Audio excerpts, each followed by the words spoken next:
Okay, so I don't know what gone wrong in between. So हम अपना lecture start करते हैं. तो I was telling you about sociology and हम थोड़ा सा उसका पर्सपेक्टिव देख रहे हैं कि हम कैसे सोशियोलॉजिकल हमें इमेजिनेशन करनी है. तो हम थोड़ा सा स्टार्टिंग उसका थोड़ा बहुत बैकग्राउंड करने की कोशिश कर रहे हैं.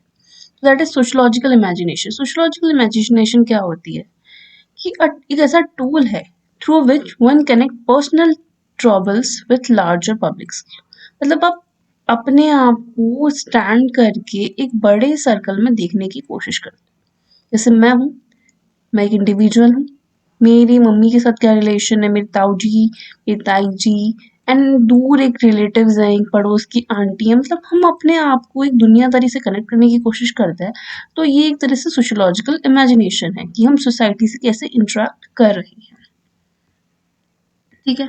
अब सेक्सुअलिटी सबको पता है. मैस्कुलिनिटी फॉर मेल्स या boys, femininity for girls.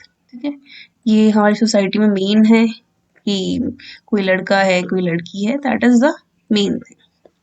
Hypogamy. Hypogamy is something and hypogamy is something that is related to marriage. Hypogamy is what? Male marriage low caste या class women. मतलब जब भी कोई मेल, मान लो एक IAS ऑफिसर है, वो एक कोई भी मान लो जिसने 12th पास की है वैसी गर्ल के साथ शादी कर ले, तो that is not a kind of equal status और not a kind of same class. और मान लो कोई ब्राह्मण लड़का है और अगर वो कोई दलित लड़की से शादी कर लेता है तो that is hypogamy. And what is hypergamy? जब कोई मेल मैरी कर लेता है हाई कास्ट वुमेन से, और मान लो वही उल्टा हो जाए कि दलित मेल है ब्राह्मण लड़की है, तो ये क्या हो गया? हमारा हाइपरगैमी हो गया. ये बुक है, ये हम बाद में पढ़ेंगे, अभी इसका कोई सेंस है नहीं. ठीक है. तो अब अगर इसको पढ़ना चाहते हैं ना सोसाइटी को, तो हमें ये भी देखना पड़ेगा कि पहली हमारी सोसाइटी कैसी थी. What is the history of our society.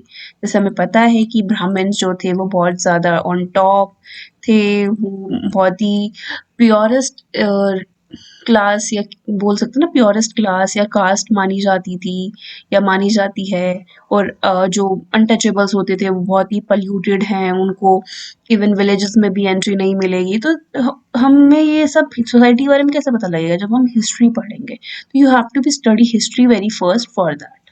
Okay. तो हिस्ट्री क्या है? Importance of analysis. हम एनालाइज करेंगे अपने पास्ट को एंड आज हम अपना क्रिएट करने की कोशिश करेंगे. ठीक है. अब हमें पास्ट पढ़ना है, तो हम अभी क्या पढ़ रहे हैं? पेपर वन में हम क्या पढ़ते हैं? Western sociology.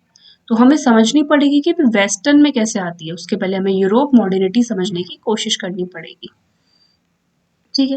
अब ओल्ड यूरोप ऑर्डर क्या था? पहले तो इंडस्ट्रियल रेवोल्यूशन और फ्रेंच रेवोल्यूशन. पहले इंडिया, अगर आपको अपने इंडिया में तो हम बोलते हैं कि लाइक ब्राह्मण्स हैं, दलित्स हैं, तो वहां पर भी क्या होता था? अपर कास्ट लोअर कास्ट होती थी. जैसे कि और एक होती क्लर्जी क्लास. क्लर्जी क्लास जो कि चर्चेस में पॉप्स होते थे. ओके. एंड उसके बाद में जैसे ब्राह्मण्स है तो वो क्लर्जी क्लास हो गई. जैसे अपने यहाँ पे किंग्स होते हैं, वहां पे भी किंग्स होते थे. एंड एक नॉर्मल जनता होती थी जो कि जिसको बहुत ही लोअर स्टेटा पे माना जाता था, और ज़्यादातर उनसे ही टैक्स लिया जाता था. अगर आपने वर्ल्ड हिस्ट्री पढ़ी है तो उसमें आपको पता होगा कि फ्रेंच रेवोल्यूशन क्यों होता है. कि नीचे ई स्टेट होती है, वो जो हमारी नीचे वाली स्टेट होती है वो कैसे ऊपर वालों को दिखाने के चक्कर में, नीचा दिखाने के चक्कर में फिर बाद में अपनी लेफ्ट आइडियोलॉजी राइट आइडियोलॉजी बन जाती है, एक्सेट्रा एक्सेट्रा. तो ये हमें पता लगता है हिस्ट्री से.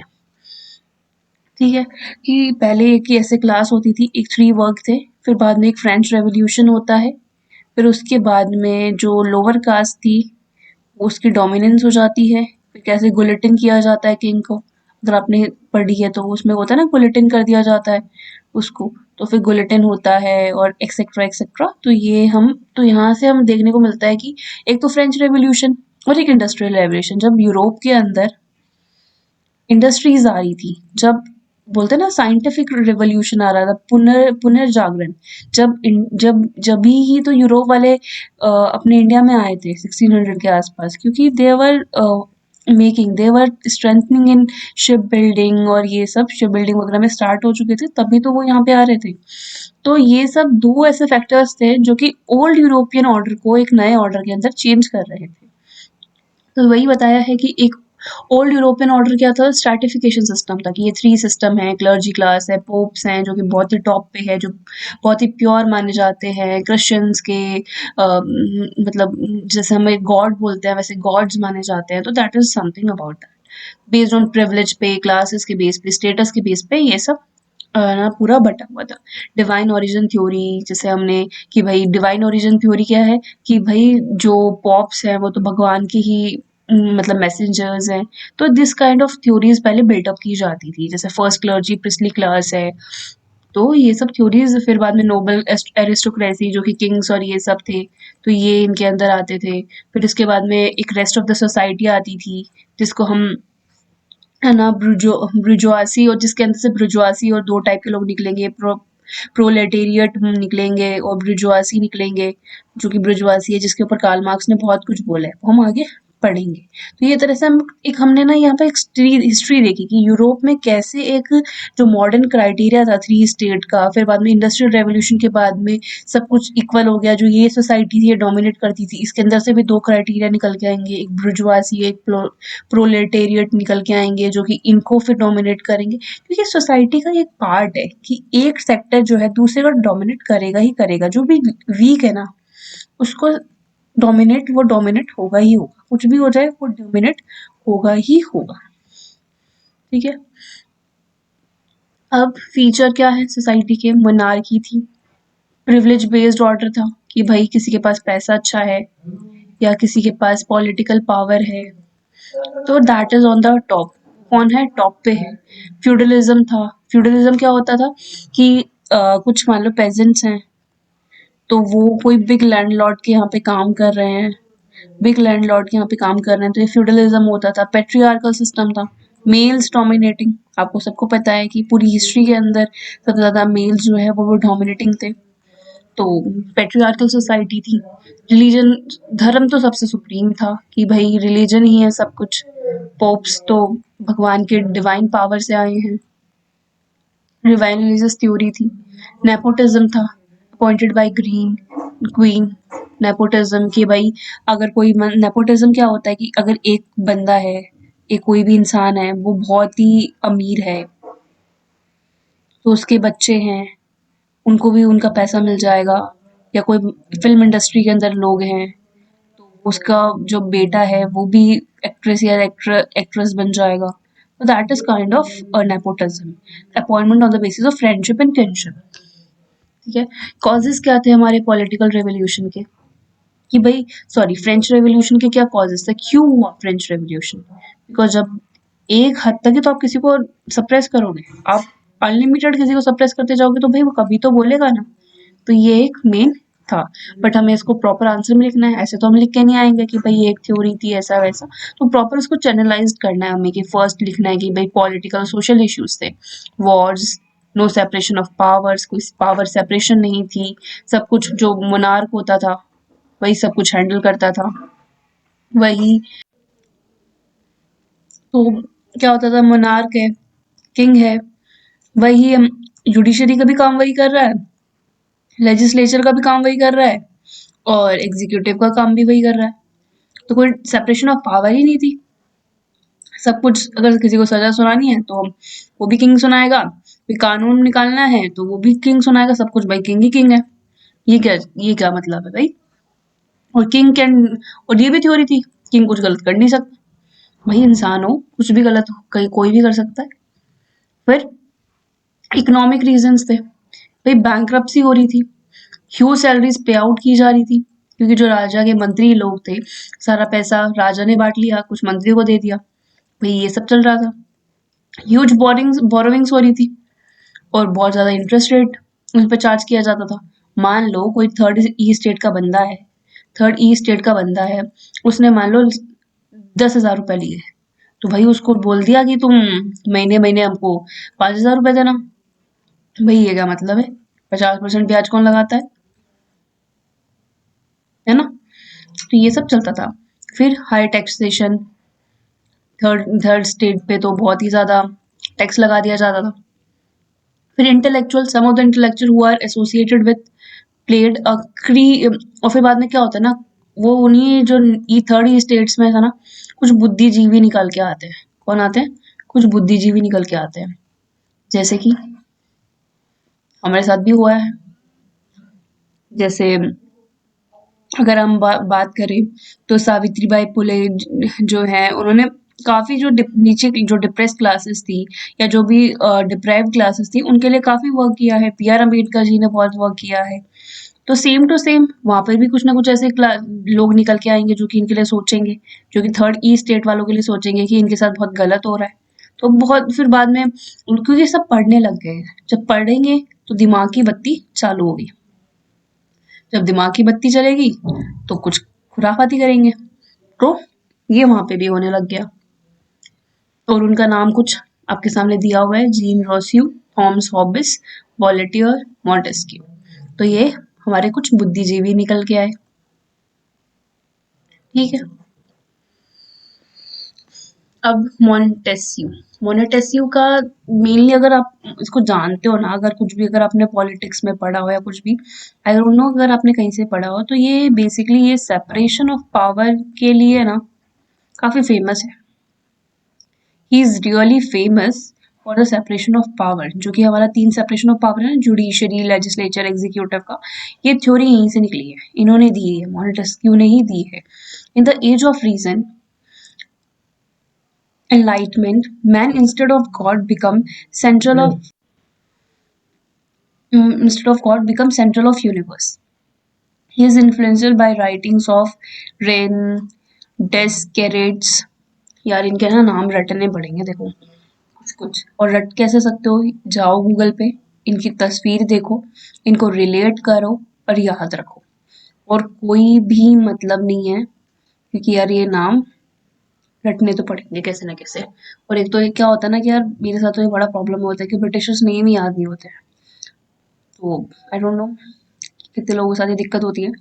तो रट लो बस, इनको कहीं पे लिख लो, एक कॉपी में लो और ये सब नाम लिख दो, और फिर उसके आगे थोड़ा सा आइडिया लिख दो कि भाई इसके बारे में ये था, फिर उसको रटते रहो रोज बैठ के। बस ये ही कर सकते हैं हम।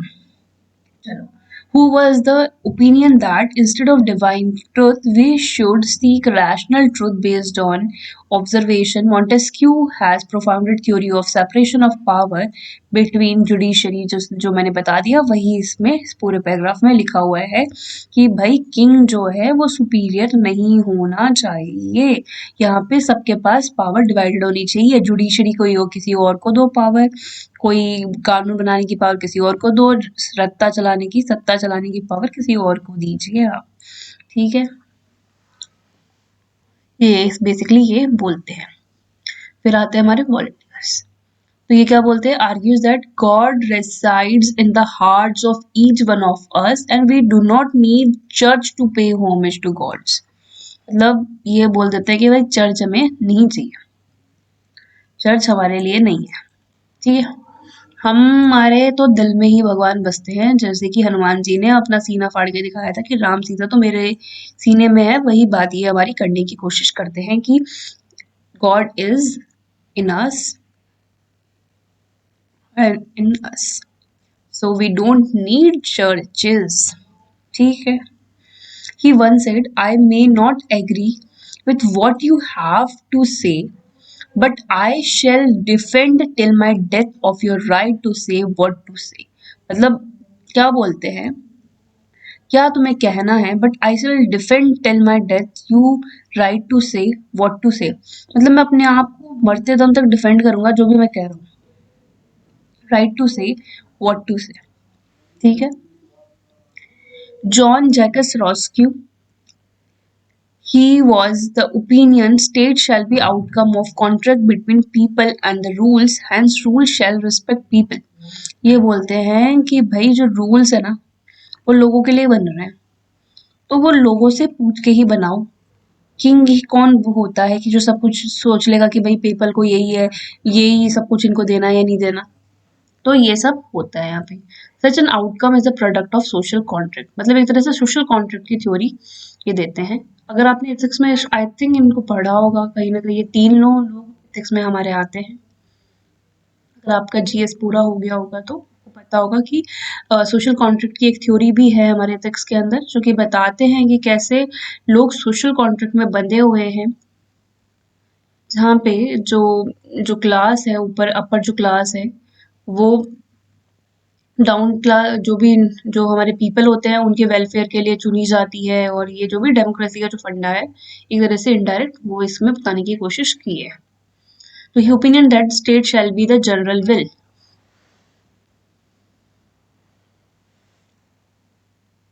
Will is the will where each member is lying on the collective good, मतलब हर कोई एक दूसरे के भले के लिए सोच रहा है, ठीक है। On the other hand, actual will of all is represented people individually interest, मतलब सब एक दूसरे के भले के लिए सोच रहे हैं, वो इंसान अपने भले के लिए सोच रहा है, मतलब दुनिया में एक सार्वजनिक भला हो रहा है, मतलब ऐसे लिखते हैं सार्वजनिक, सार्वजनिक भला हो रहा है, ठीक है।